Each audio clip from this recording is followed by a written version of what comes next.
এই লাউ শাকের ঝোলটা যে কি অপূর্ব স্বাদ, না খেলে বোঝা যাবে না। আর যারা খাও তারা জানো, শুধু তো আমরা একা খাই না, এরকম হয়তো অনেকেই খায়। ঠিক আছে, এবার এটা ঝাল আর নুনটা সম পরিমাণে দিতে হবে, যেন মানে পুরো সমান ব্যালেন্স থাকে। শোনাই, লাউ পাতার ঝোল শাকটা আমি যেন কীরকম খাই, একটু জোরে বলা শোনা যাচ্ছে না। এই লাউ শাকের ঝোলটা আমি অমৃত খাই, মানে মাছ মাংস থাকলেও আমি খাবো না, মানে এটা আমার এতটাই ভালো লাগে। আর হচ্ছে এটা আমার বাপের বাড়ির খাওয়া, যেহেতু ঢাকার, আমার শ্বশুরবাড়ির লোকও ঢাকার জেলার, কিন্তু তারা লাউ শাকটা ডাল দিয়ে খায়, মুসুর ডাল দিয়ে খায়, রসুন সম্বাদ দিয়ে। এইটা খায় না। আমার শাশুড়িকে আমি একবার করে খাইছিলাম, খুব ভালো খেয়েছে। আর যতদিন মা ছিল মাই করে পাঠাতো, খুব টেস্টফুল। বাবাও করে পাঠায়, পাঠায় না তা না, কিন্তু তবু মায়ের রান্না একরকম। খুব স্বাদ, খুব স্বাদ, এটা মানে বলা যাবে না। শোনো, একটু রাখো তো লবণটা, ওগুলো রাখো, ওগুলো রাখো।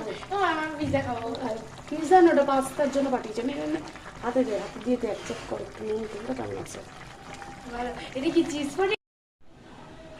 গরম জল বসিয়ে দিলাম, এই জলটা ভালো মতো ফুটবে। লাউ শাক আছে, লাউ শাকের ঝোল শাক করবো আর কি। লাউ শাক আছে, এখানে লঙ্কা চিড়ে রেখেছি। ভালো মতো জলটা ফুটলে সবজিগুলো দিয়ে দেবো। সবজির মধ্যে আছে মটরশুঁটি, লাউ, আলু, শিম, বেগুন, আছে হচ্ছে লাউ শাকের ডাঁটা, লাউ শাক। ঠিক আছে, পরে আবার ফিরে আসছি। জলটা কিন্তু খুব সুন্দর করে ফুটছে আর ঝাঁঝও উঠেছে। অনেকেই খাও না, আবার যারা ঢাকার জেলার মানুষ তারা আমার মনে হয় এই লাউ শাকের ঝোল শাকটা খায়, যেরকম করে আমরা পাট শাকের ঝোল শাকটা করি। এর মধ্যে নুন দিয়ে দিয়েছি, জলে ফুটছে, হলুদ দিয়ে দিয়েছি, লঙ্কা দিয়ে দিয়েছি। এবার আমি কটা রসুনও দিয়ে দেবো,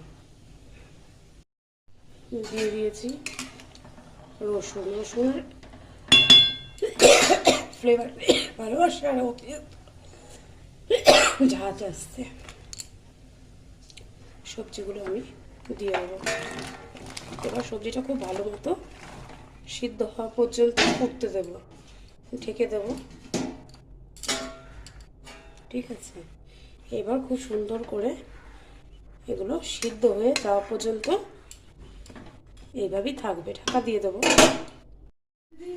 তেল গরম হয়ে গেছে, এবার লাউ পাতায় সম্বার দেবো, শুকনো লঙ্কা, কালো জিরা আর রসুন।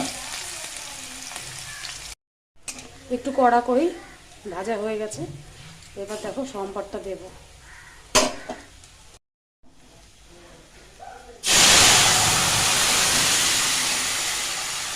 বুঝতে পারলাম ব্যাপারটা।